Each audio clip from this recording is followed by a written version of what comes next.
우리 함께 예배드리시는 가족들과 인사하겠습니다. 사랑합니다. 축복합니다. 사랑합니다. 축복합니다. 지난주에 저희가 하나님과의 화평에 대해서 이야기를 했습니다. 하나님과 화평한 관계를 지속적으로 누리기 위해서는 하나님이 세우신 전략인 환난은 인내를, 인내는 연단을, 연단은 소망을 이루게 한다라는 이 전략 가운데 머물러 있어야 된다고 말씀드렸습니다. 지금 우리는 코로나 환난이라고 하는 상황이 있습니다. 이 환난 가운데서 여러분은 무엇을 배우고 계십니까? 이 환난이 인내를, 연단을, 그리고 소망을 우리에게 이루어주고 있습니까? 이 환난이 우리가 하나님을 더 사랑하고 하나님의 사랑을 더 경험하는 대로 우리를 인도하고 있습니까? 만약 그러지 못한다면 왜 그럴까요? 우리의 믿음이 부족하고 또 우리의 의지가 부족해서일까요? 사실 우리는 항상 믿음이 부족한 상태로 살아가고 있습니다. 우리는 의심도 많고 불안하기 짝이 없는 그러한 인생들을 살아가고 있습니다. 그건 자연스러운 반응입니다. 그러나 자연스럽다고 해서 그냥 둘 수 있는 건 아니죠. 아무리 자연스러운 것도 이겨내야만 하고 극복해야만 하는 것들도 있습니다.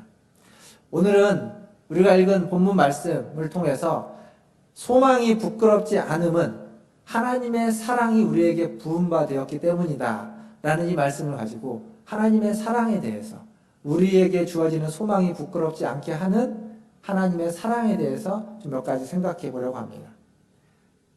의심과 불안 속에서도 그 하나님의 사랑을 의지하고 의심과 불안 속에서도 그 하나님의 사랑을 경험할 수 있어야만 하기 때문이죠. 먼저 생각해 볼 건 우리가 하나님의 사랑을 어떻게 알게 되냐는 겁니다. 어떻게 우리는 하나님의 사랑을 깨닫게 되는 걸까요? 오늘 읽었던 본문 5절 말씀에 보면 이렇게 이야기합니다. 소망이 우리를 부끄럽게 하지 아니함은 우리에게 주신 성령으로 말미암아 하나님의 사랑이 우리 마음에 부은 바 됨이니. 부은 바 되었다라는 얘기는 이 폭포가 쏟아진다, 폭포수에 물이 쏟아진다라는 그러한 의미가 있습니다. 즉 하나님의 사랑이 거대한 폭포수처럼 우리에게 쏟아지고 있다는 겁니다. 이전에도 쏟아졌고 지금도 쏟아지고 있습니다. 환난 가운데서도 하나님의 사랑은 우리에게 부어지고 있습니다. 그런데 부어지고 있다고 해서 모두가 그걸 깨닫고 아는 건 아닙니다. 어떤 이들은 쏟아지는 사랑 때문에 부어지는 폭포수 때문에 불안해하고 두려워하는 이들도 있을 수 있습니다. 그것이 불안하고 두려운 것이 아니라 하나님의 사랑인 것을 알 수 있는 사람은 오늘 말씀해 보니까 우리에게 주신 성령을 받은 자들, 성령으로 말미암아서 우리는 하나님의 사랑을 깨닫고 알 수 있다라는 거죠. 왜냐하면 그것이 성령님이 하시는 일이기 때문에 그렇습니다. 성령님이 하시는 일은 우리 안에 하나님의 사랑을 우리가 받은 자라는 것을 깨닫게 해주십니다. 그리고 그 사랑을 경험하게 해주시는 겁니다. 서로 멀리 떨어져 있어도 성령님은 우리가 하나 되게 하는 그러한 일을 하십니다. 비록 우리가 한 자리에 모여서 함께 예배하고 있지는 않지만 각각의 가정에서 각각의 형편에 따라 또 다른 시간대에 예배를 하고 있지만 그럼에도 불구하고 성령님은 우리 모두를 하나로 연결시켜 주십니다. 뿐만 아니라 성령님은 우리를 향한 하나님의 구원의 증거가 되어주시고 보증이 되어주시기도 합니다. 이 성령님으로 말미암아서 하나님의 사랑을 더 경험하시는 우리 성도님들 다 되시기를 주님의 이름으로 축원드립니다. 또 한 가지 우리가 하나님의 사랑을 깨닫는 길이 있습니다. 그건 5장 8절에 보면 이렇게 이야기하고 있죠. 우리가 아직 죄인 되었을 때 그리스도께서 우리를 위하여 죽으심으로 하나님께서 우리에 대한 자기의 사랑을 확증하셨느니라. 그리스도의 죽으심이 우리를 향한 하나님의 사랑을 확증케 했습니다. 하나님의 사랑은 추상적이거나 이론적이지 않습니다. 그리고 하나님의 사랑은 그냥 내적으로 마음속으로 사랑하는 사랑이 아닙니다. 하나님의 사랑은 십자가를 통해 우리에게 보여지고 드러나고 움직여지고 행동하는 실제적인 사랑입니다. 그래서 우리는 이 십자가를 생각할 때마다 하나님의 사랑을 깨닫게 되는 거죠. 하나님의 사랑이 얼마나 큰지, 하나님의 사랑이 얼마나 귀한지.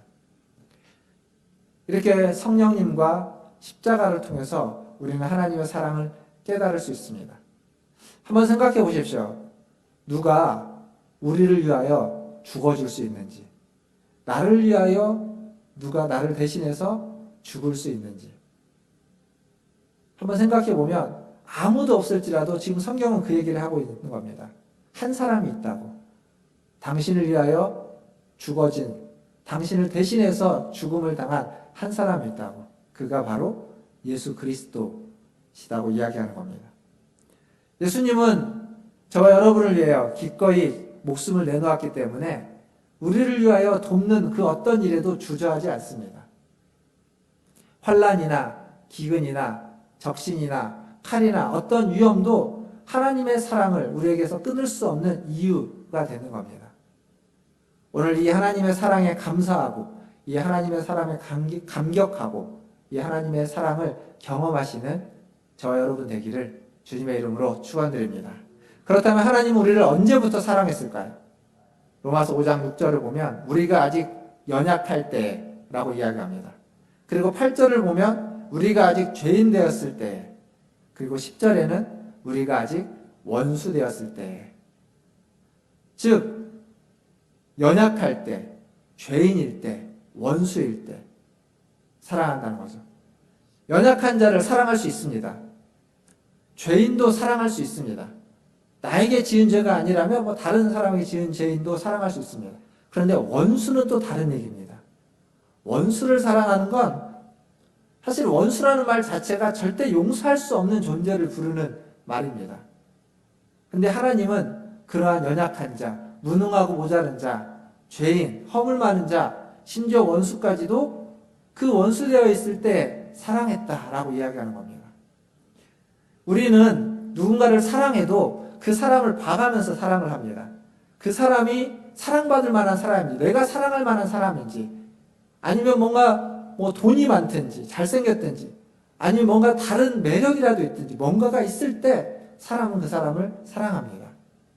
그러나 하나님은 그렇게 사랑하지 않고 있습니다. 여기 있는 것처럼 초라하고 보잘것없고 무능하고 심지어 냄새나고 지저분할 때, 이게 연약할 때, 죄인 되었을 때, 원수 되었을 때라는 말에 지금의 표현이라고 할 수 있습니다. 초라하고 보잘것없고 냄새나고 지저분할 때, 그럴 때에도 그 사랑을 결코 포기하지 않는다는 거죠. 침례교 목사님 중에 조경호 목사님이라는 분이 계십니다. 코스타 강사로도 활동하셨던 분인데 그분을 딱 보면 그분은 어렸을 때 화상을 당한 흉터가 얼굴과 손이나 이런 데 여전히 있습니다. 근데 그분의 그 어렸을 때 이야기를 제가 들은 적이 있습니다. 초등학교 2, 3학년 때 새 어머니가 집에 오셨답니다.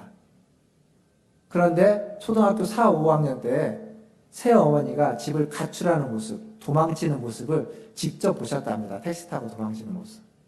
그리고 조금 후에 또 다른 새 어머니가 집에 오셨답니다. 어머니라고 부르고 싶지도 않았고 어머니라고 인정하지도 않았다고 합니다.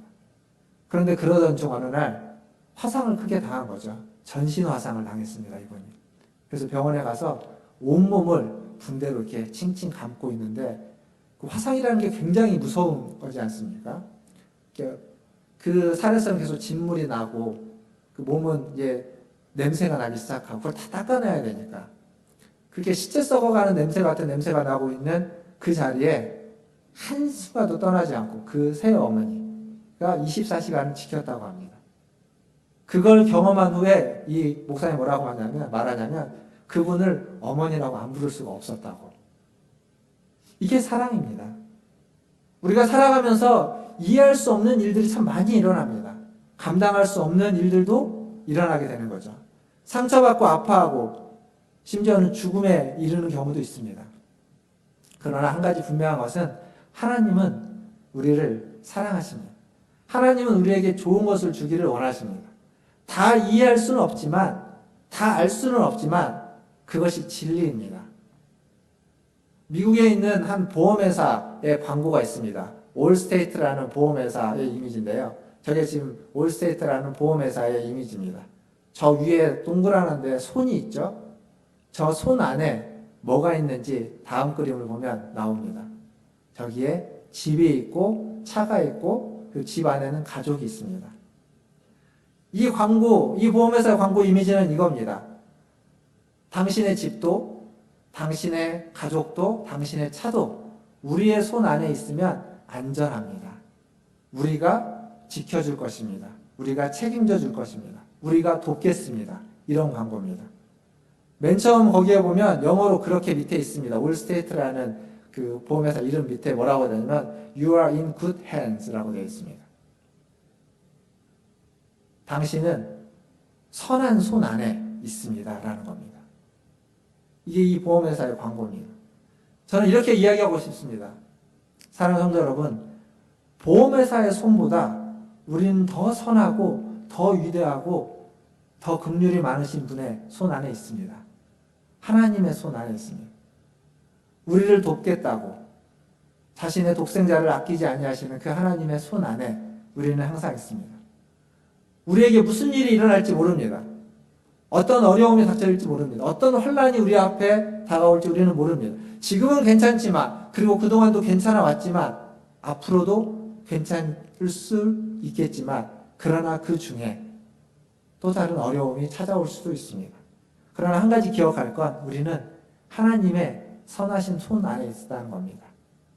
우리의 가족도, 우리의 집도, 우리의 시간들도, 우리의 모든 것들이 그 손 안에서 도와지고 지켜지고 보호될 것입니다. 우리는 그것을 믿고 그것을 의지하며 낸 겁니다. 이것이 우리의 믿음입니다. 저와 여러분이 가져야만 하는 믿음입니다. 이 믿음 가운데서 살아가시기를 주님의 이름으로 축원드립니다. 이렇게 믿음으로 하나님을 의지하면, 하나님의 사랑을 의지하면 무슨 일이 일어날까요? 바울은 빌립보서 1장 6절에서 이렇게 이야기합니다. 너희 안에 착한 일을 시작하신 이가 그리스도 예수의 날까지 이루실 줄을 우리는 확신하노라.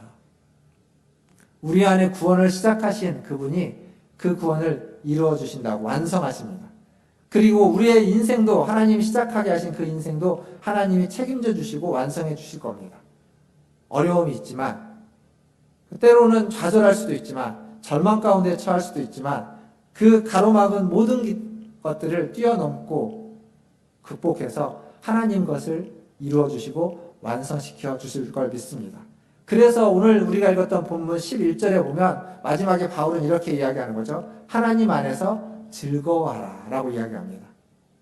눈앞에 보이는 것이 없고 손에 잡히는 것이 없지만, 여전히 미래가 불안하고 불투명하고 염려되고 걱정되지만, 그렇기 때문에 더 하나님을 의지하라는 겁니다. 하나님 안에서 하나님을 의지하라. 하나님 안에서 하나님을 즐거워하라 라고 바울은 권면하고 있습니다. 오늘 말씀을 좀 마치려고 합니다. 말씀을 마치면서 아까 맨 앞에 보여드렸던 그 송솔라무 씨의 간증과 같은 이야기, 그분이 하고 싶은 그분의 이야기를 한 번 더 들어보도록 하겠습니다. 파이프, 아까 구멍 뚫린 파이프 있었죠? 지금 영상에는 없지만 그 파이프로 연주를 합니다. 그러니까 파이프에 구멍을 뚫리는 건 못 쓰는 거죠. 버려지는 겁니다. 그런데 그 구멍 뚫린 파이프가 누구의 손에 들려지냐에 따라서 아름다운 소리를 내는 악기로 바뀌는 겁니다. 우리의 인생도 마찬가지 아니겠습니까? 망가진 인생, 어려운 인생, 힘든 시간들 살아가고 있다고 하지만 그 시간이, 그 인생이 누구의 손에 들려지느냐에 따라서 우리의 그 인생은 아름다운 소리를 내는 인생으로 바뀌어질 수 있다는 겁니다. 저와 여러분, 우리의 모든 인생이, 우리의 모든 시간이, 또 우리의 자녀들의 삶이 하나님의 손에 들려져 있다는 것을 기억하시고 믿으시고 그 하나님께 맡기시고, 그것이 우리를 향한 하나님의 사랑입니다. 그리고 우리를 향한 하나님의 섭리입니다. 이것을 꼭 기억하시는 저와 여러분 되기를, 그리고 그 사랑을 경험하고 누리시고 즐거워하시는 우리 모두가 되기를 주님의 이름으로 축원드립니다. 기도하겠습니다.